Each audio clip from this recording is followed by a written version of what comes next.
اگر آپ مکتب تشیع سے عقل کو نکالو گے اس مکتب میں کچھ بھی باقی نہیں رہتا. اور عقل کا تقاضا ہے کہ جاہل کس سے پوچھتا ہے؟ عالم سے پوچھتا ہے. گھر بنانا ہو عالم سے، کتاب لکھنی ہو عالم سے، بیمار ہو عالم کے پاس. آپ اس اصول کلی کو کیسے حذف کر سکتے ہو؟ اور معاشرے میں انسجام کیسے پیدا ہوگا؟ تشیع سے اگر مرکزیت ختم ہو گئی تو شیعہ نہیں باقی رہتے. مثال کے طور پہ آپ کا مرکزی جلوس ہے اور وہ ہر بندہ کراچی میں بولے کہ میرا جلوس مرکزی ہے تو یہاں نظام درہم برہم ہو جائے گا. تو عقل کا تقاضا ہے کہ مرکزیت ایک ہونی چاہیے، کیونکہ مرکزیت میں کیا ہوتا ہے؟ انسجام پیدا ہوتا ہے. تو یہ جو نیٹ ورک اہل بیت علیہ الصلوۃ والسلام نے بنایا، یہ نیٹ ورک جہاں سے فیڈنگ لیتا ہے، جہاں سے اس کا غذائیت اس کے وجود میں آتی ہے، اس کا نام ہے عقل اور فطرت. اب اس نیٹ ورک کے کچھ قوانین ہیں. جو بیسک اس نیٹ ورک کا قانون ہے وہ ہے معروف اور منکر. قانون اور لا قانونیت. آج کا جوان دیکھ رہا ہے کہ پاکستان تباہی کی طرف بڑھ رہا ہے. وجہ کیا ہے؟ کیونکہ قانون نہیں ہے. امیر کا الگ قانون ہے، غریب کا الگ قانون ہے، جس کی لاٹھی اس کی بھینس. اہل بیت نے قانون بنایا. یزید کو بھی کہا اس قانون پہ چلو. امیر المومنین نے اس زمانے میں اصحاب کو بھی کہا کہ آپ اس قانون پہ چلیں. قانون کیا ہے؟ معروف اور منکر. معروف اور منکر کو بنائے گا کون؟ قرآن اور اہل بیت. بتائیں گے کون؟ قرآن اور اہل بیت. معروف کیا ہے؟ ما امرتم بہ. منکر کیا ہے؟ ما نہیتم عنہ. جو آپ نے کہا وہ ہم کریں گے، جس سے آپ نے روکا ہم روکیں گے. اس قانون، اس نیٹ ورک کو اہل بیت میں جو رہنا چاہتا ہے اس نے اس قانون پہ عمل کرنا ہے. اگر اس نے معروف پہ عمل نہ کیا، منکر سے گریز نہ کیا، وہ آٹومیٹیکلی اس نیٹ ورک سے نکال کے پھینک دیا جائے گا. اور اسی نیٹ ورک کے ذریعے سے اہل بیت نے اپنے چاہنے والوں کی تربیت کی. اب معروف کا مطلب یہ نہیں کہ مثلا امام نے کہا کہ یہ کاغذ یہاں رکھنا ہے، اب میں کہوں یہاں پڑھا رہے کیونکہ معصوم نے کہا ہے. امر تم بے یہاں رکھنا ہے. فرمانی عمل کرو، لیکن تمہیں اہل بیت سوچنے سے نہیں روکتے. یہ سوچو ضرور کہ یہ کیوں کہا کہ یہاں رکھوں. وہ معصوم کی جو فکر، جو اصول ہے اس تک پہنچنے کی کوشش کرو. اخبار گری نہ کرو. اخباری کیا کہتے ہیں؟ جو کہا وہ کرو، لیکن اس میں سوچو نہیں. اصولیین کہتے ہیں نہیں، جو معصوم نے حکم دیا میں سوچوں کہ معصوم نے حکم کیوں دیا. اور اگر کوئی ایسا زمانہ آیا جہاں پر حکم معصوم نہیں تھا، اور اگر مجھے معصوم کے مزے اور مزاج کا پتہ ہوگا تو میں اس حکم تک پہنچنے کی صلاحیت پیدا کر سکتا ہوں. مثلا کہا کہ خنزیر نہ کھاؤ، حرام ہے. اب میں نے کھانا تو نہیں ہے، لیکن یہ نہیں کہ میں نہ سوچوں. کیوں نہیں؟ ریسرچ کروں گا بھائی، کیونکہ اس کے کھانے سے انسان بغیرت ہو جاتا ہے. شراب نہ پیو، حرام ہے. میں سوچوں، عمل نہیں لیکن سوچوں گا کیوں حرام ہے. کیونکہ جب شراب آتی ہے انسان اپنے کنٹرول کو کھو بیٹھتا ہے.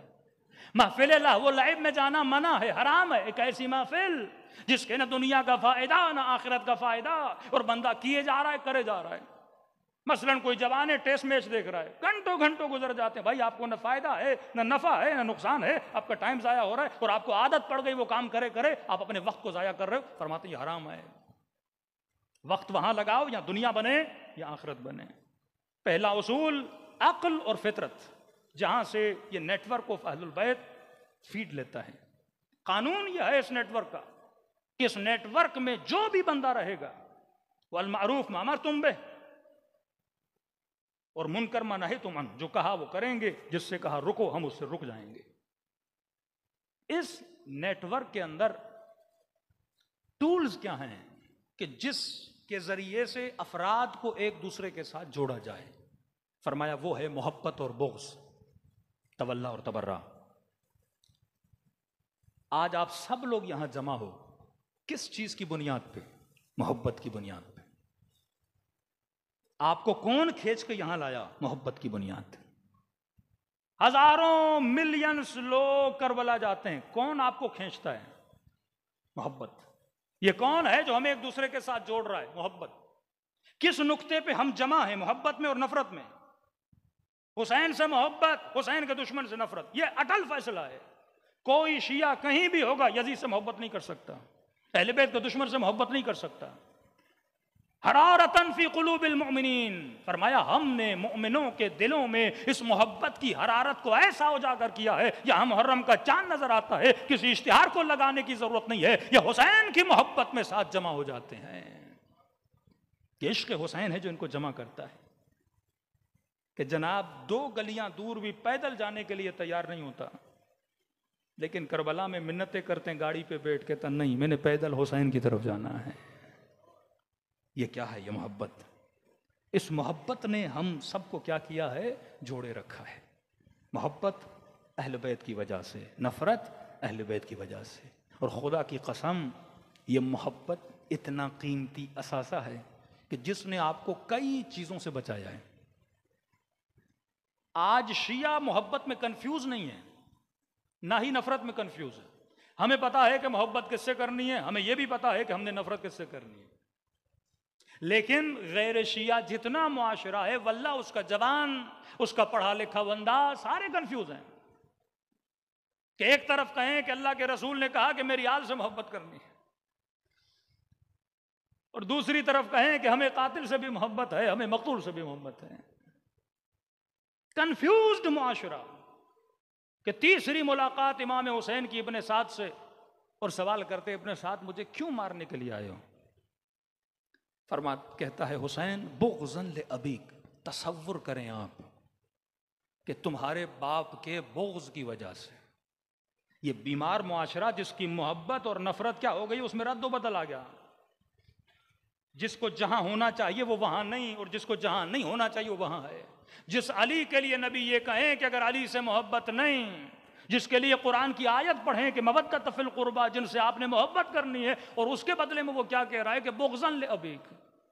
ارے بدبخت، جس کا تمہیں عاشق ہونا ہے تم اس سے کیا کر رہے ہو؟ نفرت کر رہے ہو. چیزیں رد و بدل ہو گئیں. جو لائق محبت تھا اس کو انہوں نے لائق نفرت بنا دیا.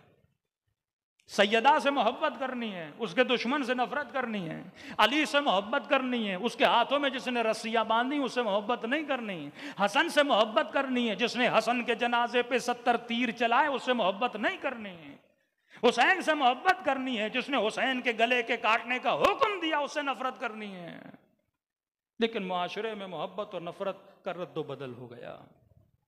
اب اہل بیت کا کام ہے اس مردہ معاشرے کو زندگی دیں. وہ کینسر زدہ معاشرہ. رسول خدا جب آئے یہ اسی طرح مردہ معاشرہ تھا. نبی نے ایک نیٹ ورک بچھایا. یا آپ صیغہ اخوت جو سنتے ہیں کہ مدینے کے انصار نے اپنے گھروں کو تقسیم کیا مہاجرین کے ساتھ، یہ وہی محبت کا اصول تھا. محبت اور نفرت. رسول خدا کے بعد رسول تک تو محبت صحیح رہی، لیکن رسول کے بعد مسلمان کنفیوز ہو گیا. بھائی کس سے محبت کروں؟